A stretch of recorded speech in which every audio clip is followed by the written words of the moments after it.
the dizzy, but we can always share some disease. It's just a cup in time. This song doesn't have to run. Life's all of us, not every moment we can be feeling fine.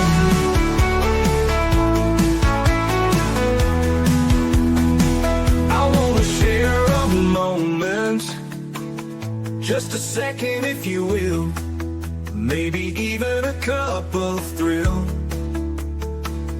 We could share this performance. It's tea time, come sit with me. Well, welcome guys. We are back in the house and it is evening tea time, but where we're heading today, we're going to Singapore and it is morning over there. That is right. We are traveling today. So I just want to thank everybody for joining me this afternoon with Anne. We had an incredible tea time and we talked about acting and all of that good stuff and getting bold in our lives as moms. You know, sometimes we all put the focus on the children and then we forget about ourselves, right? Well, we have dreams and goals too. So we're going to continue that conversation tonight with Laura Yates, and we're going to be serving her tea. And her tea tonight that we are serving is Sharing the Nectar of Life, Nature Lover, and a Joy Igniter. That is the tea we are serving tonight in tonight's house. But before we get started, you guys know how Miss Liz rolls. Go over to all those platforms, Facebook, Instagram, TikTok, Spotify, Shopify, here we go again, and YouTube and all of those good platforms and all the podcast apps out there, because Miss Liz is on every single podcast app out there. Give that a like, follow, and subscribe, and get these tea times out there because we can share them.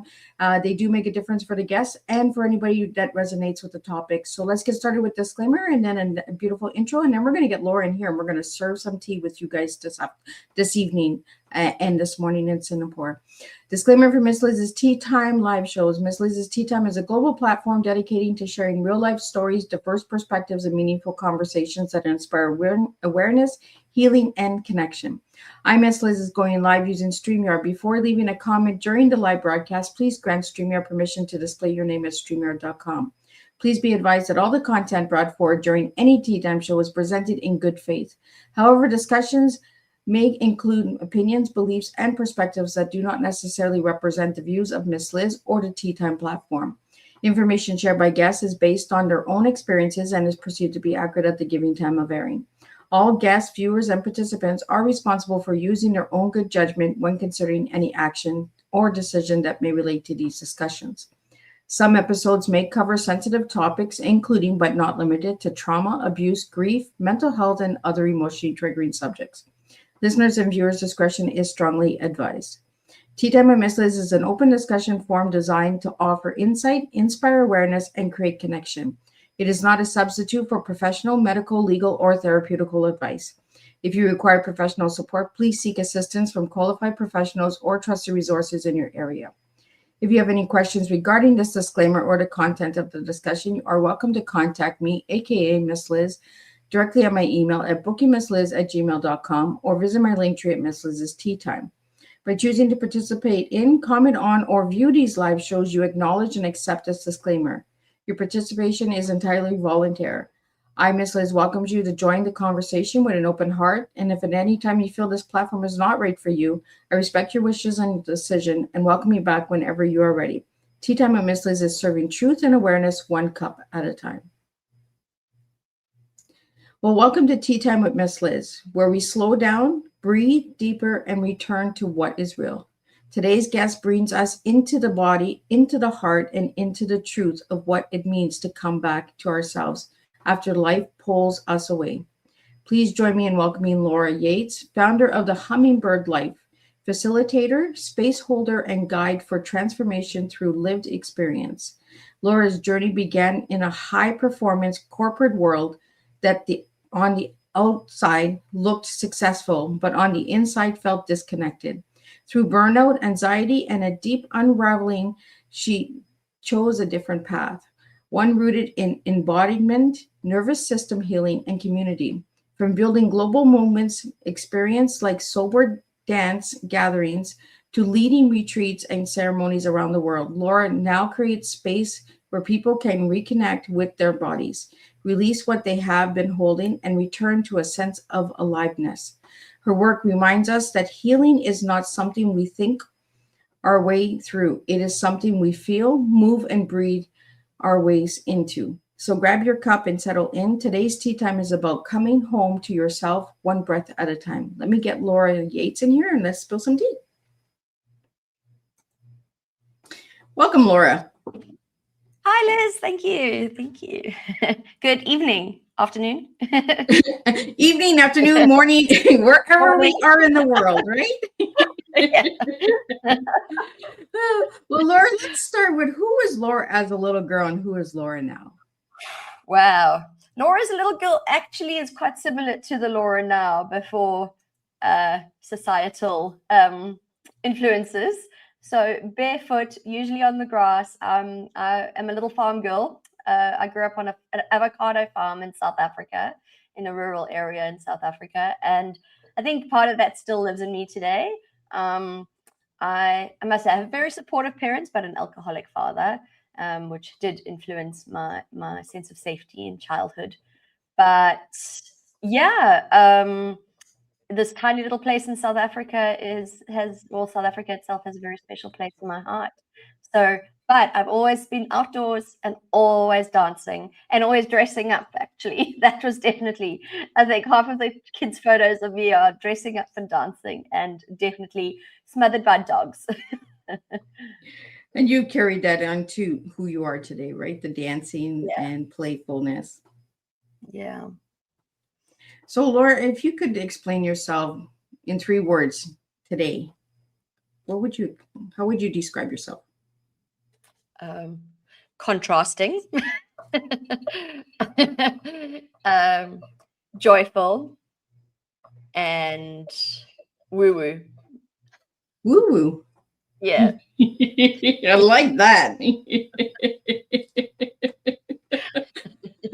You know, and this is how we break the ice. We get the woo-woo out there. Yeah. Let's just claim it. Let's just claim it, right?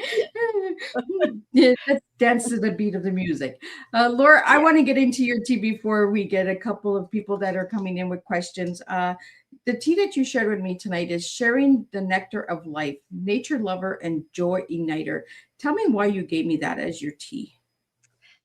I think for me, I've always seen a curiosity in life, and the more curious we are, the more we can find how I would call the sweet nectar of life.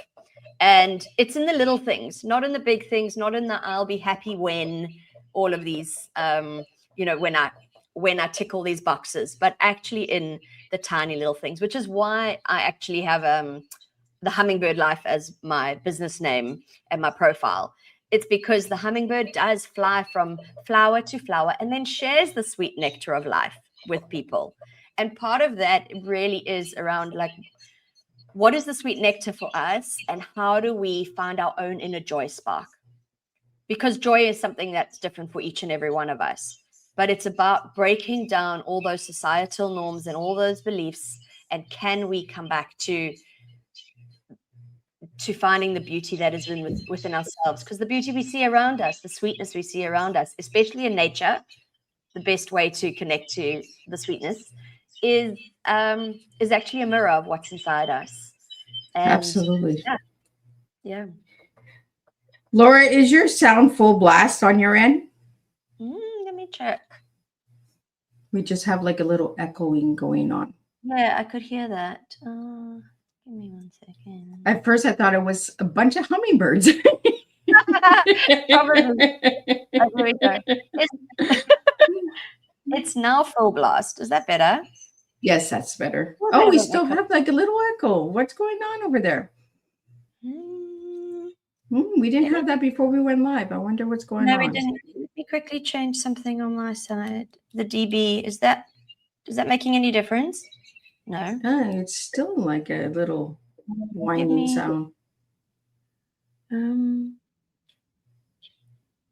Does that help? Oh, that's a little bit better. There we go. Hear you.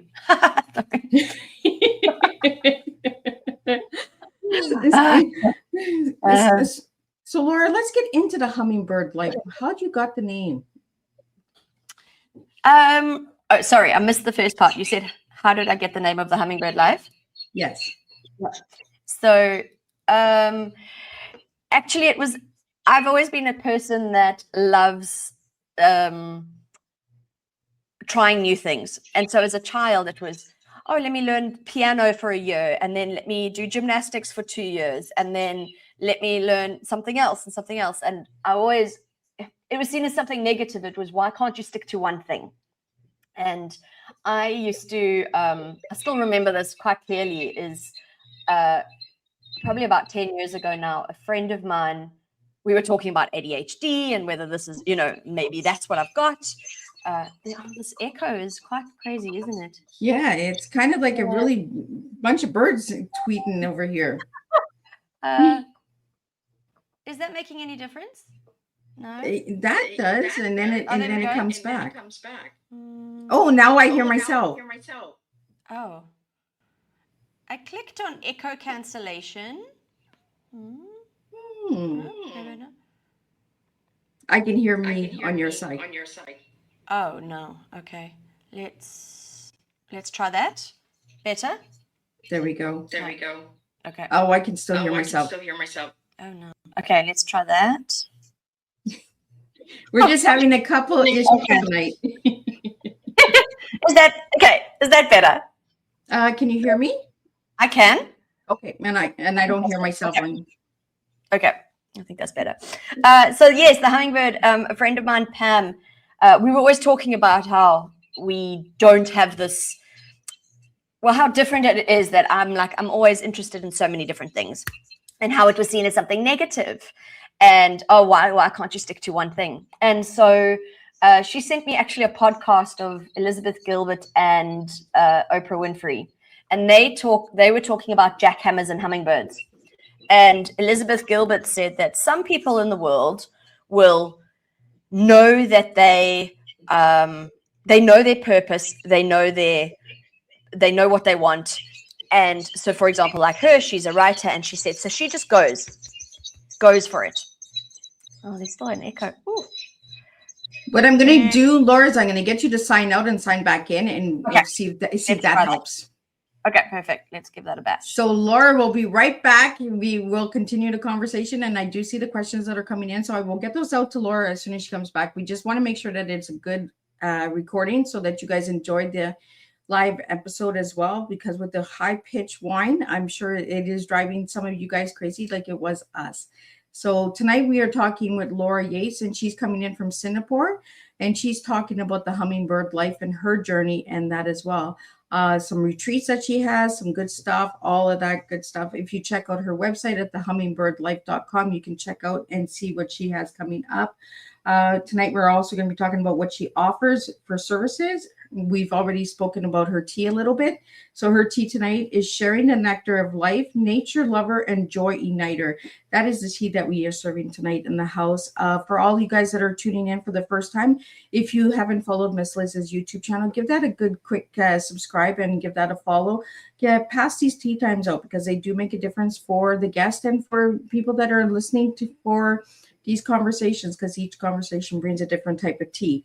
If you guys have any questions or anything and you'd like to find out more, you can follow Miss Liz. As you see across the bottom of the screen, I have my website there as well.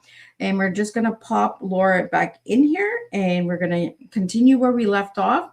We're just going to make sure she's signing on. It's early morning over there in Singapore, so it could be birds in the background. We're not sure what's going on, but we're going to try and make this as enjoyable as we can for all of you guys that are tuning in. I do appreciate all of you new tuners that are tuning in and following Miss Liz. Without you guys, I could not do this. So thank you for the support.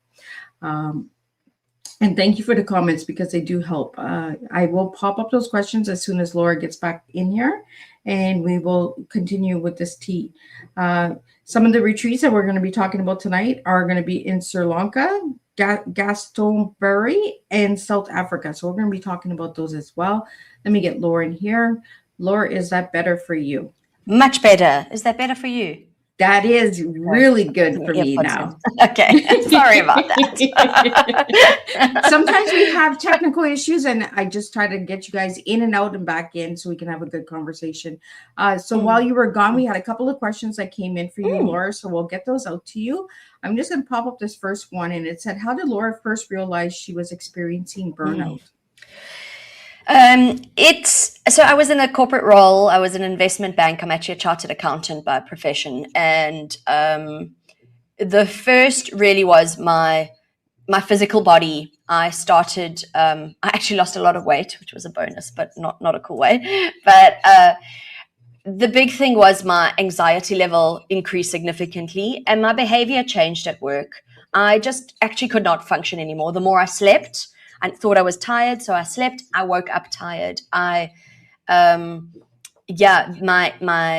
entire demeanor changed, and I think the biggest thing was this level of exhaustion that just wouldn't go away with sleep. And my health started to take a real toll. And the reason, and I think with that was just I am quite a perfectionist and an A-type personality, and I put a lot of pressure on myself at work. And an investment bank is often that. And so the first almost layer of burnout that I had, I've had numerous burnouts, but learned my lesson the hard way. But I think that was, the first was these physical symptoms. And for me, the biggest highlight was continuing to sleep and still waking up tired and still being exhausted. That was probably like the biggest trigger for me. And my behavior changed. So the next question we have for you that came in is, what was the turning point that changed everything for you? I've had so many turning points. But honestly, I almost think my mental health, anxiety and burnout, depression were my biggest ways of actually finally taking a change. And I'd suffered from my mental health issues and anxiety for quite a long time. And what I always did is I would struggle with it, and then I would pull myself away, and I'd come back to yoga or work, some way of actually helping myself, but they were like little plugins. And in 2013, I ended up in a psychiatric hospital for 3 weeks with serious anxiety, burnout, and depression. I was suicidal, and it was not a good place, actually. But the clinic was really, really good for me, and that was a big turning point. I realized something had to change, so I really changed a lot in my career and my lifestyle. And then saying that, again in 2018, I was relying on alcohol a lot. So even then, 2013, I had that burnout. It was a turning point for me, but almost not enough. I just got pumped with medication and misdiagnosed with bipolar. When meantime, that wasn't what I had. And eventually, I then about 4 years later, I was relying on alcohol plus a lot of medication, and I actually was driving on a very rural road, and I had a drunken driving car accident, and that was the biggest turning point. So, the good thing was I was alone, but it was that realization. When I was lying in bed the next day, my thought was, if I had been on a public road, I could have killed myself. I could have killed someone else. That was like and I was like, I could never be responsible for something. But my next thought was, but why didn't I die? Why am I still alive? And that was my biggest turning point, my point of sobriety, but also of literally, I felt like it was the universe smacking me on the head in a car accident to actually go, something has to change. And that's when I probably think, most of the transformation happened after that. Real kick in the butt. So, Laura, did you find that alcohol was something that you could turn to, because you had mentioned your father was an alcoholic? Is it because of the upbringing? Yeah, I think it was interesting. I mean, I think my siblings are quite fine. I'm the dysfunctional one. But I mean, there is a genetic part in it. But I have got that kind of addictive personality. And for me, it was two reasons I probably drank. One was social anxiety. I was very misaligned in my corporate career. And so just being in those, like if it was a networking event or something like that, I felt I needed a crutch in order for people to see the happy me. And so that was one of my crutches, because I felt so misaligned. Even talking to some of the people there, I was like, these are not my people. That and the influence of seeing like, I definitely think my dad had an influence on me going, okay, well, that is a way to cope. And so it was a real place to fall back, something to fall back on with me. And also I think just it was really difficult when I actually did become sober, because most of the people we hang around with, I mean, it's not just South Africans, but there are a lot of people that the drinking culture can be big, especially I think in my generation. I'm almost 46, and for us it was like, well, why aren't you drinking? Are you pregnant? What's wrong? Why are you still not drinking? So yeah, unfortunately, I think it was a big realization for me to go, okay, this is there is a hereditary part, but also I can't blame that. I also have my own reasons for drinking, and I needed to acknowledge those things. Well, and society tells us, right? If we're not partying, we're not drinking, we're not doing drugs, we're a party pooper, right? We're not a teetotaler. Right? we like to ruin the party, right? Because we're sober, or we would like a glass of pop instead of a glass of wine. You know, I really wish society would change the way that it perceives having a good time, besides getting drunk or getting, having drugs or anything like that. And there are so many ways to have a good time without it. I feel like I'm more joyful and happy now than I ever was. Well, that goes on to the question that we just had. And it came in and it says, what does joy as a practice look like daily for you, Laura? Oh, yeah, Olivia, that's a great question. For me, my answer always comes down to nature, to be honest. And one of my biggest things, joy as a practice for me is, for one, having a dance party, even if it's like a one-song dance party in my own home and in my bedroom. For me, music, and whatever kind of music floats your boat, music and movement are two of the most healing practices that any of us can actually connect to. And it's whatever movement works. But I mean, dance, even if we can't dance, it might be just rolling around on the floor or swaying on on 2 feet. And added to that, I find just being outdoors and noticing the little things in nature with the curiosity of a child is one of the most joyful things, because I'm just like, wow, isn't that little spiral incredible? Or look at that tiny bud as we come into spring. These things, it's seeing nature as something, which it is, so miraculous, but so obvious, and it's right in front of us. Right?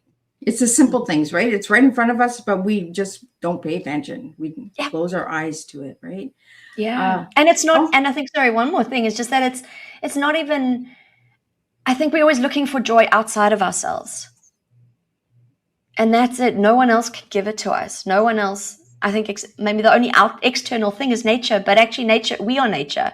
Yeah. And it's actually about finding that within ourselves, rather than finding someone else or something else, even for me, like alcohol, to find the joy. Yeah. Well, it kind of goes into this question that came in from Richard. How do you start reconnecting with yourself? Breath. Honestly, I think mindfulness meditation was probably one of my biggest ways of coming back to myself. And the reason was I learned the neuroscience behind it. So it wasn't all just woo-woo.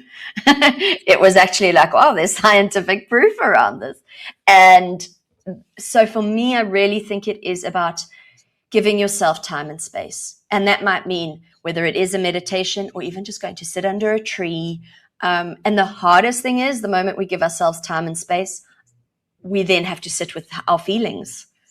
And that's when most of us would rather stay busy, because the moment we are silent and quiet, everything comes up in our mind. And for me, I'm not saying meditation is the key for everyone, but it's a prime example. People say to me, but isn't meditation, aren't you supposed to still your mind? And I'm saying, no, the mind is meant to be busy. That's a misconception. But if we can just be the witnesses of that rather than jumping down it and getting taken down this rabbit hole of what our thoughts are or our feelings, what if we could just sit and hold ourselves like a little child? Yeah, just sit and play. Play. Well, and and again, that's why I asked that question when we first started, right? Who you were as a little girl and who you are now, because and you brought it together. Same as like this afternoon's conversation. We're still one. We're just aging. We're just finding the wisdom, finding new tools and tips to get through life like everyone else. I want to talk to you about some of the services that you offer in that as well, Laura, because I went and did my homework, and I want to talk about this dancing. Like, I want to talk about the dance. Where did I find? We're in my notes here. What do we got here?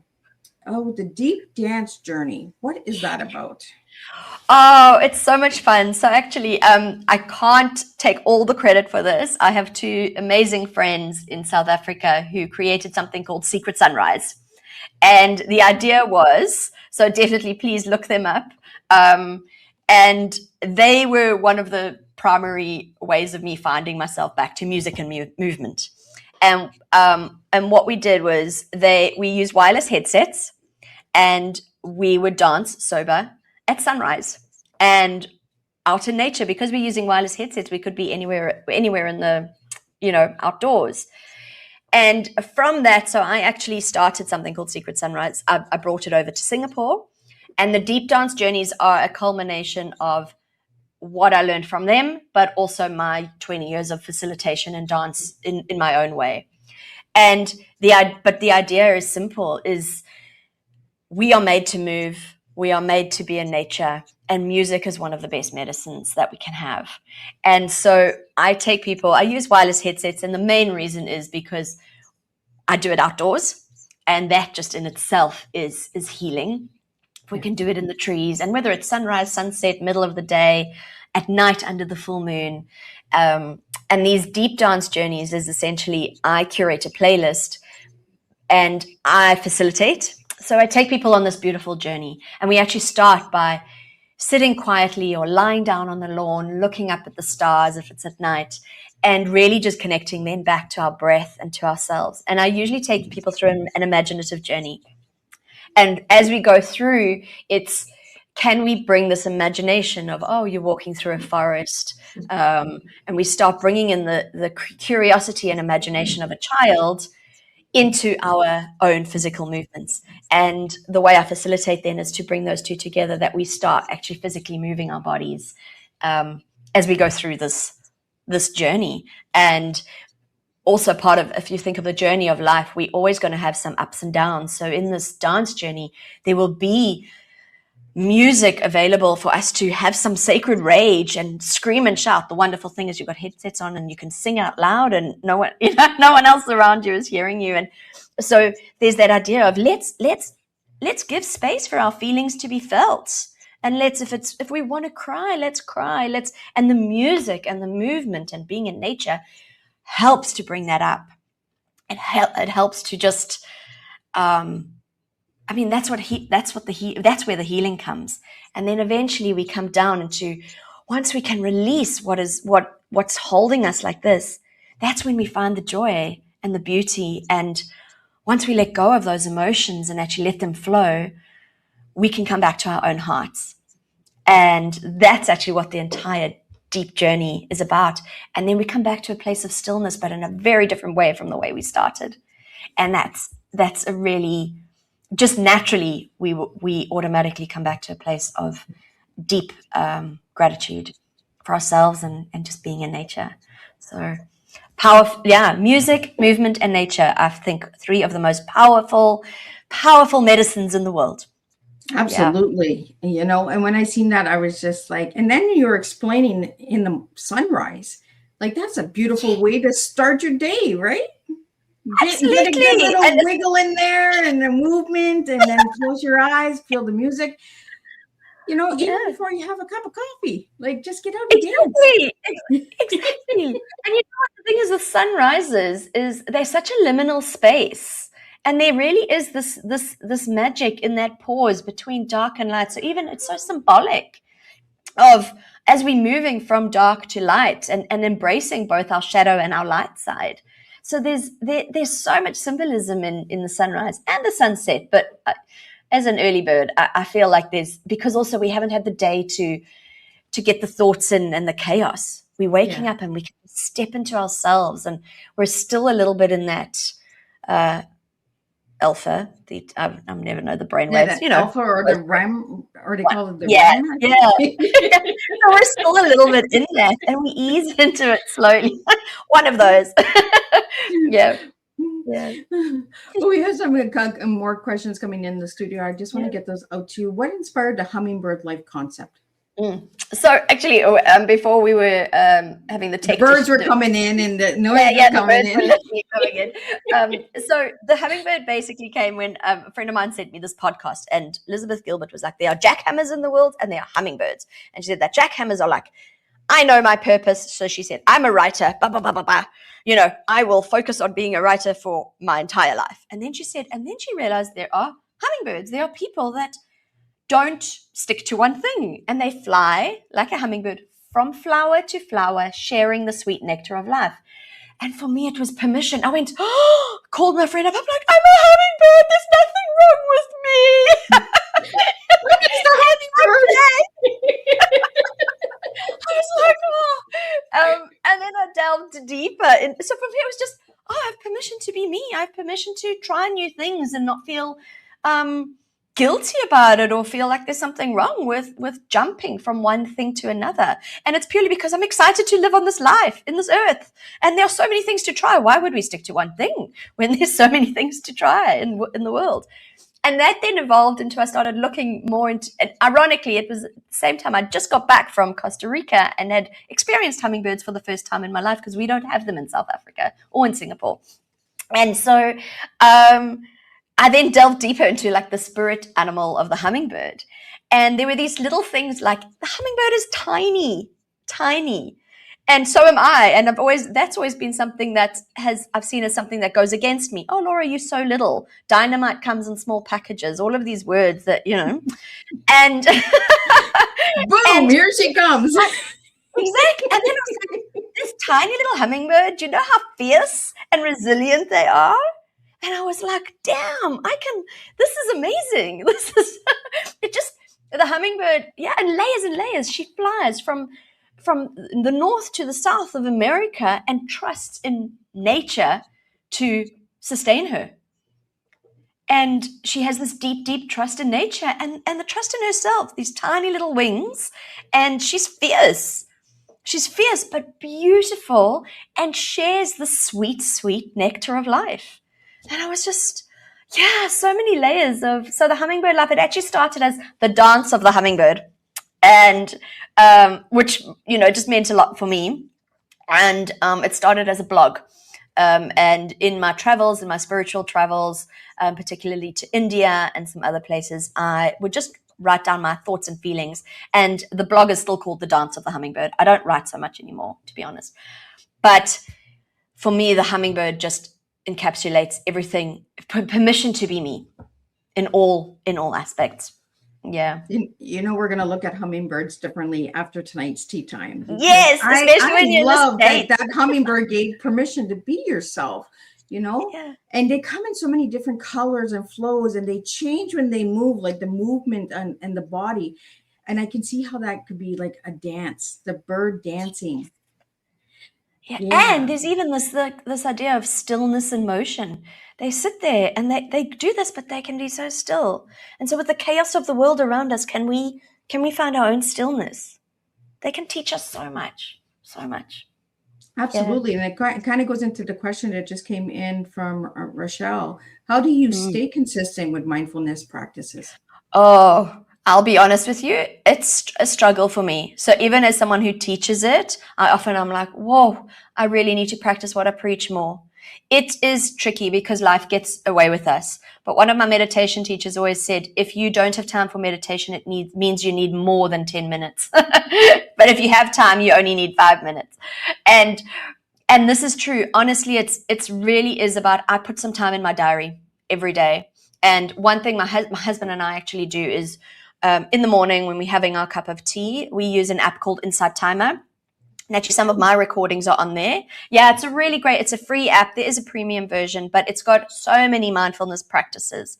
And you can even choose morning motivation or help me to sleep, all of these different things. And my recordings are on there, but we don't listen to mine because my husband and I can't hear my voice in a meditation. That's my wife. I can't do it. Yeah, it's like, she's nagging at me already. I don't need to listen to her in my meditation. But honestly, we go 5 minutes, like choose a 5 or 10 minute meditation. And while the tea is still a little bit too hot to drink, we stay in bed and we just sit up and we do that for 5 minutes. And I would say, it doesn't have to be some elaborate thing. It's even, can your meditation be, can you walk without looking at your phone and or listening to music? Can you just go for a walk?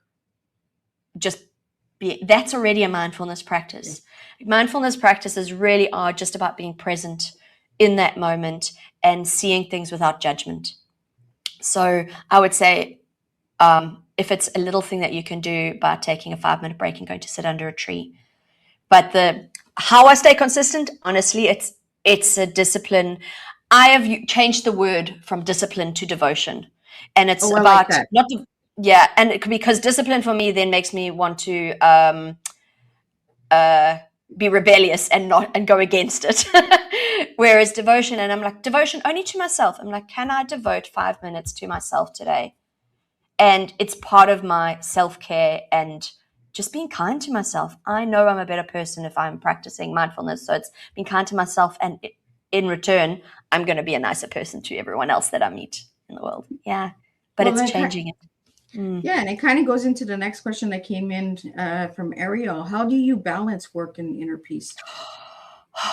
You know what I've decided. Like, do you balance or are you like the scales here, the scales there? This is exactly. So actually, my theory in the world is that there's no such thing as balance, but we have harmony. And unfortunately it is. If you think of a what are these things called? Seesaw. Yeah. You know,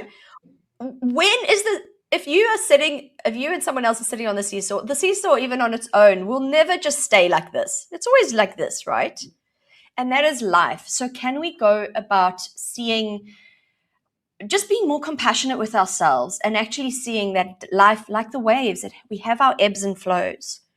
If we can have these tiny little moments, then yes, maybe we have a little bit more harmony on a weekend or when we're on holiday. And we do need to bring in these little acts of devotion or discipline into our everyday. But for me, it's more about being compassionate with ourselves. The harder we are on ourselves about trying to find balance, the more we're going to rebel against it. And so it's actually being more accepting of, okay, work is going to be like this right now. So then how can I bookend my day just with a little bit to help support that? Yeah. And so I would say, my thing is there's no such thing as balance. There's only harmony. And can we go, even the seasons teach us that. You can't have winter without summer. And spring you can have it mixed autumn. when Mother Nature decides that she wants winter and summer. One day you got green grass, the next day you got snow, like here in Canada. Oh, there you go. And you know what? But even that. So one day changes to the next. Even Mother Nature's going, well, she's never equal. Never balanced. There's no balance. No, there's always one or the other. And that's even what I go into with the divine feminine and the divine masculine is we need both. We need that creativity and we need action. And there's a different time and space and a different season for each of these. Everything that we need to do. Yeah. I like that. And I like that you've changed words, because we can change anything we want. We have a choice to make a choice and to change, right? And I like that you took in the word discipline to devotion, because discipline for me, I feel like I'm like a drill sergeant. Like I got to get it done. Like it better get done. It's kind of like an order to yourself, right? Where devotion is, can I give myself grace? Can I take a pause? Can I take a minute for myself? I like that you changed that. And for all the listeners out there, you know, have you ever changed your words or the way that you've looked at things? Was there a belief that you believed about yourself, Laura, that you do not believe in it anymore today? Yes. My biggest one was that there was a horrible monster inside me. I have a very short temper, and I can actually be quite a biatch, if I can say that word. And I always thought I was a very horrible, horrible person. And sometimes that belief comes back a little bit. And I've realized, though, it's when my boundaries have been crossed and I'm not looking after myself. Oh. And I think the biggest thing was realizing that when I felt unsafe and when, mainly when I felt unsafe, this monster inside me would come out and be, everyone, beep off, leave me alone. And I would create further boundaries. And it was my way of protecting myself. And I always used to call it the monster. And I think I've done a lot of inner work and a lot of, maybe some people in the psychological background would call it your shadow. I've done a lot of work on going, okay, but so how do you serve me? How does this monster serve me? And this monster comes up when I say I need a break, or my work-life balance is not, my harmony has been compromised. And I think that's what's changed, is I've really changed the narrative around, this is not a monster inside me. It's actually just a really big indicator of what my needs are and when they come up. Yeah. Well, growing up in an environment where there is no structure and stuff like that, right? There's monsters around us all the time, or shadows around us, or, you know, that darkness. So that creeps in once in a while when we get overwhelmed or too much on the plate, or, you know, and that's why I wanted to have you, Laura, because I wanted to understand, like, you're in Singapore, I'm in Canada. We all struggle with mental health. We all struggle with addictions and stuff like that around the globe. And that's why we have international guests on Teatime, because we want to share that it's not just Canada, United States that are suffering with these things. It's across the globe, you know, and we really need to start supporting one another in different countries and different areas, and say, you know what, this works for me. This might not work for me. You know, like the deep dance. When's the last time anybody's went dancing? Right? Sober. Sober on top of that. And in the morning. So maybe that's a new routine that we can all put in place, right? These are things. But I want to talk about some of the retreats that you offer and stuff as well, because you have some really cool retreats coming. And I got some dates as well. So events coming up are March 31st, April 16th, and July 22nd to the 27th. So the first one is the deep dance on March 31st. Do you want to share a little bit about that one? Yeah, so it is in Singapore, but I'm actually starting to think I should do some more online offerings, because like you say, I've got a beautiful community here, but often people leave Singapore, and it's really beautiful for us it can be lonely for us, especially if we move countries, and for anyone. And for me, I really think that if we can know, like you said, that we're not alone, and across the world, we can connect to a community. Why don't I facilitate these with, when you can put your headsets on and you can take yourself through a journey in your own home or in your own garden. So yeah, so the one on the 31st is here in Singapore. But watch this space. I think some nice online offerings are going to come up. Oh, I like it. I like it. I might just become a morning person. There you go. Actually, it might work for you. If I do one in the morning, it works for you in the afternoon, evening. So you see, your time zone might work for you. There we go. I could just put it in my mind that I am in Singapore doing it in the morning routine. Yeah. You know, just imagine that you're in a different country, you know, doing the sway, doing waves and palm trees. Absolutely, right? Well, the second one I have here is April 16th, and that's the which one is that one? Cacao ceremony. Yes. What is that about? Oh, cacao is such beautiful medicine. So, how much time do we have? Oh, we got lots of time. Okay, so cacao. I've really delved into. I've got a very long-standing relationship with cacao as pure medicine. So cacao coming from the cocoa, like the pod from the cacao tree, and it's eventually, a lot of people will basically split the cacao, put it into a process and make chocolate. But in its most pure form, it has a lot of medicinal properties, but the main one actually is theobromine, and that actually can help us drop from our head to our heart and into a meditative state, but in a physical way. And many people, I think it's really important. I just want to do a little caveat here from the ethics of it, is a lot of people are jumping on this bandwagon about cacao ceremonies. And there are a lot of people, elders in Central America and in South America, that have been using this cacao as medicine and seeing her as revered as a sacred plant for centuries. And they have carried this beautiful tradition. The modern cacao ceremonies are not what was before. But a lot of people like myself, I have learned from some really beautiful elders in Peru of how to really revere this plant and use and commune with her as a sacred ally. And so what I do with the cacao ceremonies is I bring her in as a way for us. So we basically sit in a beautiful circle. I spend about 3 hours dancing around my kitchen before preparing and brewing. So basically melting this pure cacao paste down and then making it into a nice drink. So it's but she's super bitter because it's most pure form. Add a little bit of honey, and then I hold people in a very sacred space where we sip the cacao in a mindful way.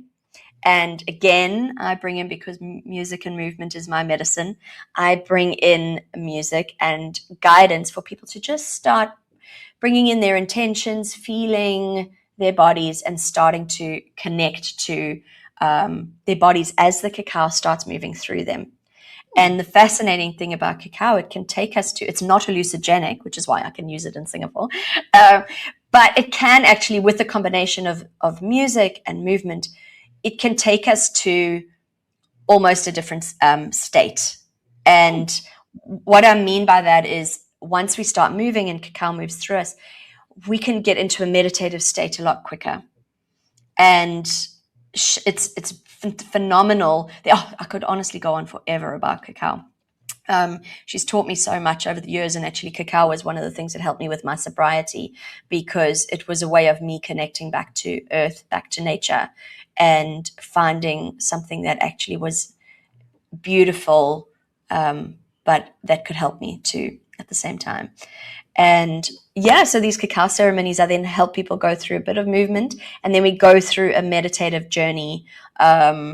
And it's quite phenomenal what comes up. Because theobromine actually helps to pump blood to our hearts, it can be a really beautiful emotional release. And this really helps people to go through. It's a 3-hour ceremony, actually, that I take people through.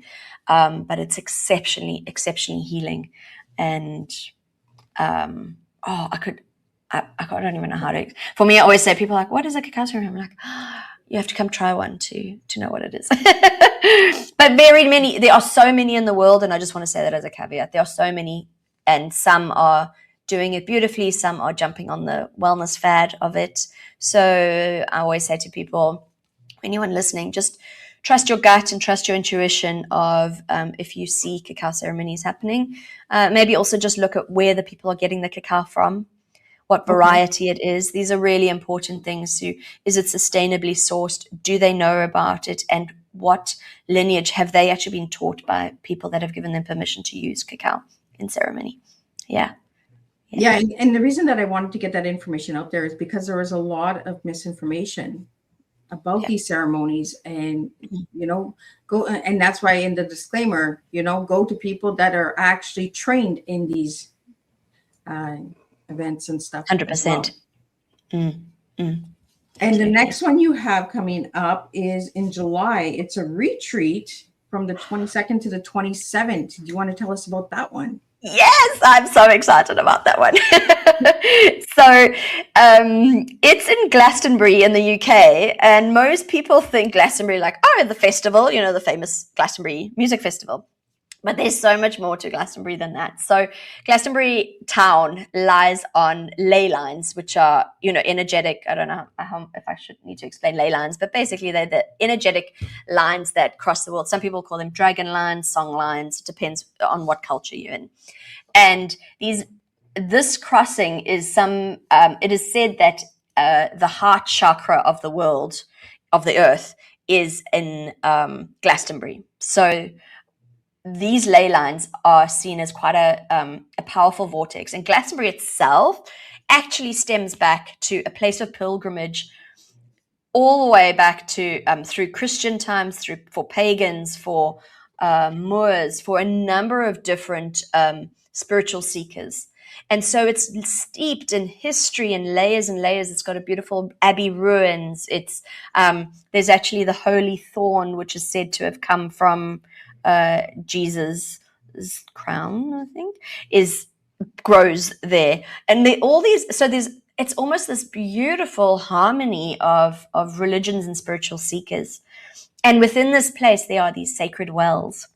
And the well springs are known especially in a lot of pagan or Celtic or earth-based practices. Wells are known as portals to the earth. They are known as the womb of Mother Earth and a way for us to connect to her. And sacred wells, as you know, like holy water, sacred wells have been something that water is so healing for us. And in Glastonbury, there are these two wells. One is called the Chalice Well, and the other one is called the White Spring. And the White Spring, we can go through a beautiful ritual and you can bathe in this White Spring.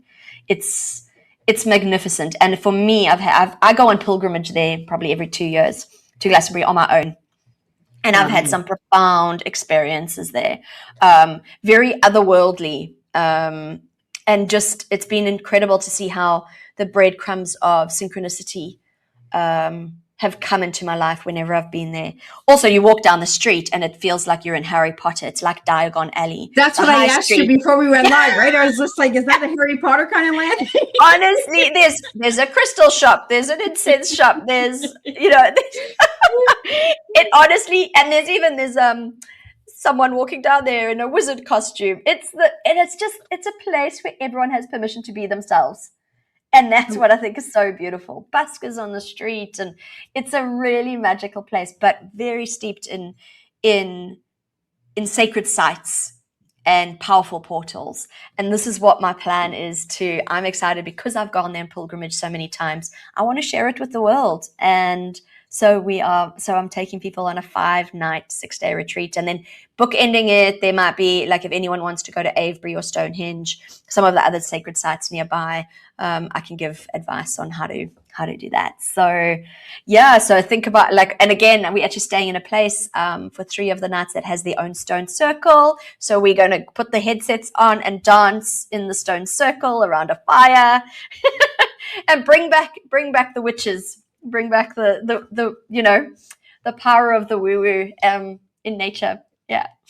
I love it. And so if anybody would like to sign up, is that for women only? Is it for men? Is there a certain it is age? at the moment. No, any age. Well, I just wouldn't assume any teenagers would come, or kids. So maybe I'll say over 18. But yeah, and it is at the moment, it is a woman-only retreat. But I think if I do hold any in the future, I think I will open up to anyone. Yeah. Yeah. And the main reason is because we actually bathe naked in the well. Yeah. Well, that's going back to Mother Nature, right? Yeah. Exactly. Our bathing suits, our real bathing suits, not clothes. Correct. Yeah. So all the details are there on my website, and you can also through that connect with me and ask any questions. Yeah. Absolutely. And this is what I love. I love learning so much from all of my guests. Like, I learned so much with your teas and the work and services that you guys offer, and connecting through different continents and countries and that as well. We learn a little bit from there. The services that you also offer are private consultations. You do the women's circles. Let's talk about the women's circles really quick. So those are actually, again, I actually hold them in Singapore. And the reason this was a real download aha moment that I actually had in Glastonbury, funnily enough, back in 2022. And it was, I did a meditation and I actually saw a whole bunch of women in red coming towards me up a hill. This was before I went to Glastonbury. I got to Glastonbury and here I was on the top of the Glastonbury Tor, which is a very sacred site, at sunrise, drinking my cacao, doing my thing on my own. Next thing I turn and a whole group of women in red robes started walking up the hill. And I went, what? This is exactly how my dream. I was like, am I on something? But basically they were all on their own pilgrimage in this divine feminine retreat. And they invited us all to come in and we all sang and held hands and danced. And at sunrise, it was magnificent. And for me, it was that I was like, this is what we need to come back to, that real divine feminine essence, and that where we can be raw and real and apologetic. And I've noticed, not just in Singapore, there are so many women, especially going from their late 30s into 40s, 50s, where we start questioning our identity. We start looking at life in a different way. And it can be a very lonely path. It can be really lonely to be like, well, will my friends who I used to know understand the questions I'm asking, and maybe I'm going on a new journey. And so it was very clear. I had this real image of just a group of women dancing around a fire together. Not that we can have fires in the parks here, but the idea was, can we get I need to create a chance for people to come and feel what it feels like to be in a sisterhood. And so we meet every month, and we sit and we meet outdoors and in a park called Fort Canning here in Singapore, and we sit under the trees and we chat. So first, it's a really beautiful share. Everyone talks about what's happening, and others can give either whether it's advice or even just I see you and I hear you and I've been through this too, so you know that you're not alone. And then I usually will share, and then usually I will share something that's a really like a practice, a meditation, or we dance, or we do something that I share some of my medicine. And then what we also do is we have something called the Wheel of the Year, and we celebrate the equinoxes, the solstices, and the turning of the seasons. And so we gather, the same group of women, we gather at my house, and we all bring potluck, and we go back to, so we bring a potluck dinner, and we go back to the old ways of weaving and crafting. And so I bring in a seasonal theme. So for example, we just had the spring equinox, and we made candles out of eggshells. So yeah, so we have these little gatherings of women just coming back to celebrating nature and celebrating seasons. And again, I'm actually in about 2 months' time about to launch the online version of that, because once again, I mean, it's wonderful. For me, the raw and real human connection is so essential, but some of us don't have that opportunity. Yeah. And so I really want to spread that. And it's important for people to, I really think, not just women, but for everyone to go through. We're not alone. And the more we speak up, when I spoke up about my mental health and started writing my blog, I was surprised how many people then responded to me saying, Laura, I'm so glad you shared this. I have been through this, this, and this. And I just realized the more we actually share, the more others realize that they're not alone. And for me, that's part of what the women's circles are about. Yeah. And that's kind of what Tea Time is all about, right? When we get the stories out there, we get the services and books and all that good stuff out there, but just having that open conversation and getting to know a person from across the globe, or across the street. I've had people that live in my own community on Tea Time. It's just sharing the story and knowing that you're not alone. And that's what mental health is really awareness about, is sharing the stories and having somebody come up to you and saying, you know what, thank you for sharing your story because it made a difference in my story. Exactly. And I love that you said that I see you and I hear you. What final message would you have for everybody tonight on Tea Time? I think be gentle on yourself. and be compassionate with yourself. We are so hard on ourselves with trying to fit in and survive. And actually, if you can just give yourself a moment to hug that little child inside, girl or boy or whoever, hug that little child inside and spend some time in nature and just realize that you are a child of the earth. And the more you can speak up, even if it's just with one person, it can make the world of difference if you're feeling alone. Yeah. Absolutely. Thank you so much, Laura. Thank you for joining me tonight on Tea Time. Thank you to all the listeners and viewers out there. We couldn't do this if we didn't all work together. So, Miss Liz is not alone because I have my tea and me, which makes an amazing team of people out there in the world. So thank you all for joining me. Just going to do a little wrap up of what tonight's Tea Time was. What a deeply grounded and beautiful conversation. Laura, thank you for reminding us that healing does not always come from doing more. Sometimes it comes from slowing down enough to feel what has been waiting to be acknowledged.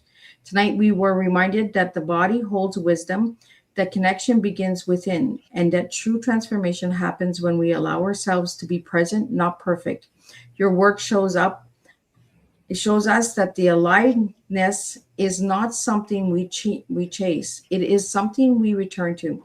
To everyone listening, here is something to carry with you after this tea time. When was the last time you truly paused, felt your breath, and listened to what your body has been trying to tell you? Until our next cup, keep sharing, keep choosing presence, keep choosing connection, and keep finding your way to yourself. And I'll see everybody tomorrow with a rescheduled tea time at 7 p.m. So I'll see you guys tomorrow at 7 p.m. Thank you.